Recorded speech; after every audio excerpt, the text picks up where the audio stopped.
Greetings, salutations, happy Friday, May the 29th, 2026. Welcome to Backstage, our weekly show where we take you behind the scenes of building the bigger stage and a few other things on life.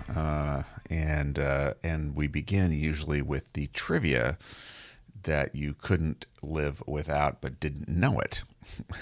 But before I get into that, I hope you're well. It's a week is feeling a little bit long. I'm not going to lie. I have heard back from some people saying, weekly. I might go to twice a week. We'll see.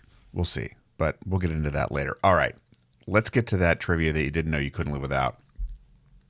Because hot off the presses, on this day in 1790, Rhode Island ratified the United States Constitution. They were the last of the original 13 colonies to do so. And of course, on that day, Rhode Island became the 13th U.S. state. So, hello, Rhode Island. And if you haven't been to Rhode Island, which I had not been until we moved out to the Northeast, what a beautiful place. My goodness. Really, really pretty. So, great place to be. What else? Discovery became the first space shuttle to dock with the International Space Station on this day in 1999. And here's one that'll really blow your socks off. On this day in 1961, the U.S. Supreme Court upheld the constitutionality of state blue laws prohibiting commercial activity on Sunday. 1961. So we have similar things in one of the counties here in northern New Jersey where you go into a store, and if you're not from around here, it's shocking to me. I've never seen this. You cannot buy certain types of things in stores in one of the counties here. So you can't on Sunday. You can't buy So we go to this Japanese supermarket, often on a Sunday, and it's right on the Hudson River.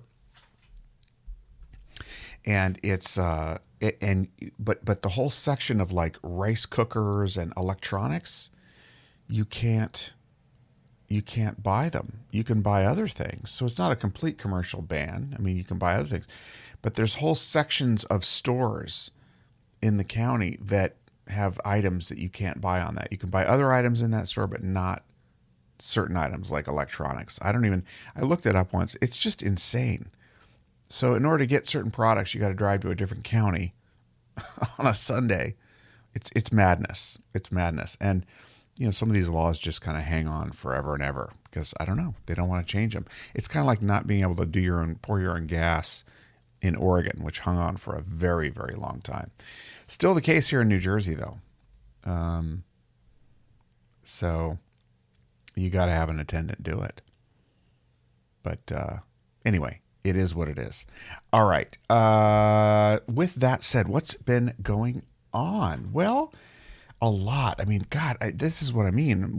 A week does feel like a long time. I mean, I was sitting here meditating, and then I was thinking about what's happened in the last week, and I kind of went blank because there's been so many things. So, but I did do a little bit of a catch up with the help of my calendar, and I'll start with the most recent. Yesterday, we did the first Iconic Conversations meeting. I don't know. It's a webinar. It's not really a webinar. It was an interview. I brought on my friend Shannon. I interviewed her for about a half an hour on messaging, on founder identity in the context of your messaging. And everybody is thinking about, many people in my circles are thinking about, and maybe you too, the role of AI in communication. And we're all becoming sensitive to reading things and even seeing things that are generated by AI and kind of being, to some degree, turned off by it. Now, for me, I don't mind, for example, I don't mind AI generated, thumbnails on YouTube or something. Like, some of them are quite good. They're even better than what you would do otherwise. more informative or more interesting looking. And I like creating them. It's much easier to throw a couple pictures into, even ChatGPT now is so good. Throw a couple of face pictures and explain the context and the hook or whatever you want to do, communicate, and have it generated instantly. It's so much more efficient than trying to create it yourself, and especially when you're dealing in volume. But the written word in particular, there's a certain AI cadence and certain phraseology and words that the AI tools tend to use. And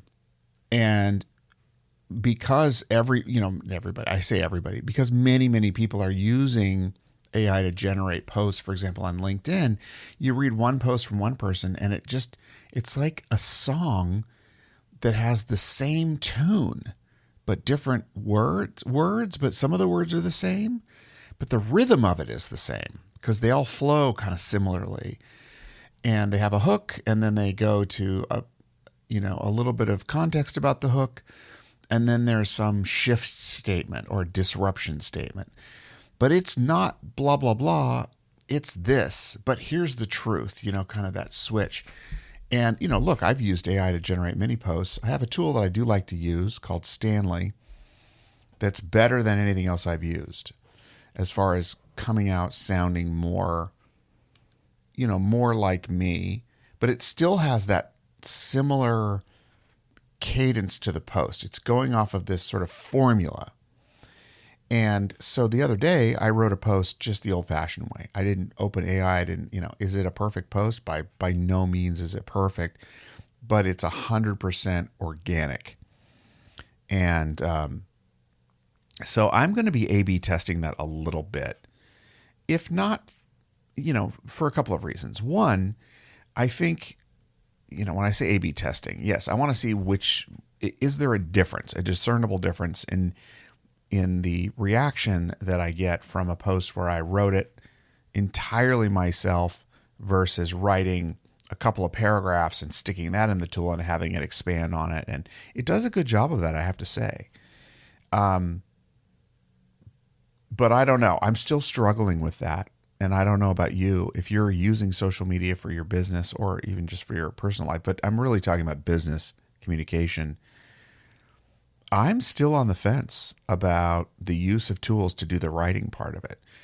There's the output of it. That's one thing. But then there's the lack of exercising the muscle of writing and thinking. And the post that I wrote started off making one point, and then I added 2 or 3 more points in there as I was thinking through. And by the end of it, I had deconstructed the original point and gone with point 2 or 3 as the main point and restructured the whole thing. And the whole process of thinking through it was good for me. It was like going to the gym. It made me reconsider, well, what am I really trying to say? How am I trying to be helpful with this? Who am I speaking to? And to be more connected with the words and the messages that I'm putting out there.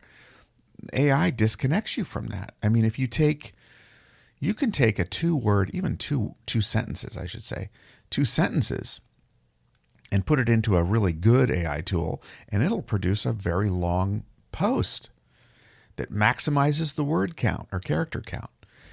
And it sounds good, and it's structured well, and all the words are right. It may even have references that are good. But you read it, and you're like, this is not, it's generic. That's the word. It's generic. It's generic. It could have been, anybody could have put that up there because they could have stuck similar words in there and it would have produced something similar. So I'm really coming to the point of grappling with, how much of my self am I willing to give away for volume and speed, because AI does deliver volume and speed, no question about it. And there's clearly a value to that. But when it comes to writing, I am still unconvinced that using AI to write is a good thing. One could say, well, it's like having an editor. Yeah, but an editor will go through and it'll critique it, and you could have AI critique it, just critique it and not write it. but it's not a person. AI is not a person. So just a healthy dose of skepticism. Very big difference. Don't want to be cynical, but do want to be healthfully skeptical. And that is really where I remain. So that's what's going on. But the iconic conversation yesterday, let me get back to that. I kind of got off track there. Was so great. We did the interview, then we went into discussions. We were talking about how to bring your identity into your messaging. We talked all about these AI issues. And then we went into breakout rooms and, was it perfect? No, I was handling both the hosting and the interviewing and then the management of it. In the future, it would be nice to have a producer who was there kind of behind the scenes handling things, but keeping the room small, under 20 people, which I did by design. I think we had about 15 total of us. We had a couple people drop, but not many. Made it really manageable. And so actually I could handle the whole thing myself in that format, once I just get used to it. Every time I open Zoom, the buttons are in different places and, it's like I got to refine things. But overall, it worked pretty well. So going to chalk up the learning to that and just be really, really grateful. Also, we went to Philadelphia last weekend on the long weekend. Went to Philadelphia for dinner with my old law professor from Hawaii. She's not in Hawaii anymore, but just one of my favorite professors who works out here now in Northeast. And caught up with her and her husband or her son. I had met her husband, but not her son. Her son was born a little bit after I had last seen her in person. And he's just a tremendous young man. And we had a hoot and a holler. I mean, it was really, really fun and caught up on a lot of things. And just a reminder about, the long-term benefit of great relationships. And that relationship now spans 20 years, more than 20 years, actually. So, actually 23 years. And I have to say, I think we all look better than we did 23 years ago. So it's pretty remarkable. But just very, very joyful times and caught up on things and really were able to pick up where we left off. And I think that was the real takeaway from, great relationships have a staying power. You can be off doing your thing even for decades. Now, we've had communication a little bit here and there, but nothing like sitting down and really, really going at it. And it was just absolutely wonderful. The other thing about checking in with people after a long time is there's something about, it's like a time marker, there's some kind of clock that ticks. And, you think about where all the things that you've been through and experienced and done in the duration of that gap when you last saw them. And it's like, oh my goodness, I've lived a life. My goodness, there's a lot going on there. So, just an absolutely delightful experience. And I'm looking forward to connecting with her again soon. Looking ahead, so the bigger stage, continuing to iterate and still, I've got the core of the one-on-one, ongoing business that's started, and I'm working with a few clients who are helping me really see where the biggest value is in interviewing as a format and then taking the transcripts and then what outside of the interview itself, what can I do to continue to assist, helping people harvest stories for different purposes, whether they're going into networking events and they want a better kind of introduction story or pitch. We call it a pitch, but, turn it into a human story. I'm able to really kind of help people pull that out. And so continuing to work with the same group of people over months now, each of them have been really incredible, but also teaching me where they see the value. There's just nothing like it. And I just really look at it now as, what can I do now to increase this value for you? Tell me about what you're doing, what you're thinking. And that mindset is just where I want to be. It's exactly where I want to be. So that's been fantastic. And then I've got this idea for a iconic talk competition. And it's, the idea of it is developed. But what I realized is that we needed a couple of smaller steps. That is really the run to me. We needed a crawl and a walk. And so I kind of went backwards and I said, what would be the types of things that you would do to seed this competition? Well, you got to go into a community and you got to figure out who's there and who the businesses are and build relationships. Where do I already have relationships with business people that I have a toehold, that I could start working with those business people and telling their stories? So I kind of moved backward now, and I've kind of built out a really fantastic offer. And I have not talked about this publicly at all. So if you're a listener to Backstage, this is truly a Backstage info. But if you go to thebiggerstage.com/ what is it? Oh gosh, it just went up yesterday. So that's why I'm that's why I'm kind of stuttering here. Oh gosh, I really want to find it. Hang on with me. This is Backstage, so we get all of it. Iconic conversation. Untold stories. If you go to thebiggerstage.com/ untold-stories, it'll take you to a landing page. It's not linked from the main page. It's not publicized, but you'll see the concept that I'm working on. And it really is to take what I'm doing online and go to various cities. Right now I've identified Denver, Portland, Oregon, and Tulsa, Oklahoma, all places that I have a foothold business-wise. And of course, New York City. Thinking about Philadelphia at some point, but it's pretty big. I kind of want to have some. There's New York just because I can get to New York City in 15 minutes, and it's I live in the general vicinity. But Denver, Tulsa, and Portland, all great cities actually. Tulsa, actually, I enjoyed Tulsa. I've got a great client there. So I'm thinking of trying out essentially a pilot in each of these three cities, where we go and we do either the executive sit down kind of 60-minute style, put the business owner in the hot seat, nice lighting, interview them that way, or podcast style, either one. But go and do a really amazing storytelling harvest, essentially. And that starts with a pre-meeting. And then, you go down to go for a weekend or a 3-day period and help, 3, 4, 5 different clients. So that's the new concept. And I think we're going to be trying to see if Denver happens first. That's my current thinking. So really excited about that. Number one, it helps me with something that brings me great joy, and that is travel.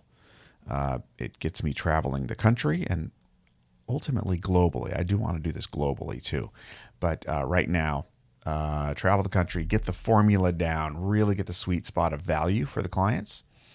And I have, plenty of other contractors that I can, leverage to put together pretty amazing packages. But I think it just is going to produce a lot of information too. Now, then when we want to do a competition, I've got more clients in the area that I can access to help kind of launch the competition in the business communities there, because it's important to have those relationships. So we're going to start where I already have relationships and build from there. That's the idea. So it's called. God, I'm struggling. I like the name, but I've got Iconic Conversations, I've got Operator to Icon, and now Your Untold Stories. Your Untold Stories, we're going to pull those out and help you start shifting and really telling more human stories. And that goes back to that AI discussion. So that is what's going on. A bit rambling, I realize, Still haven't had my coffee yet. Apologize for that.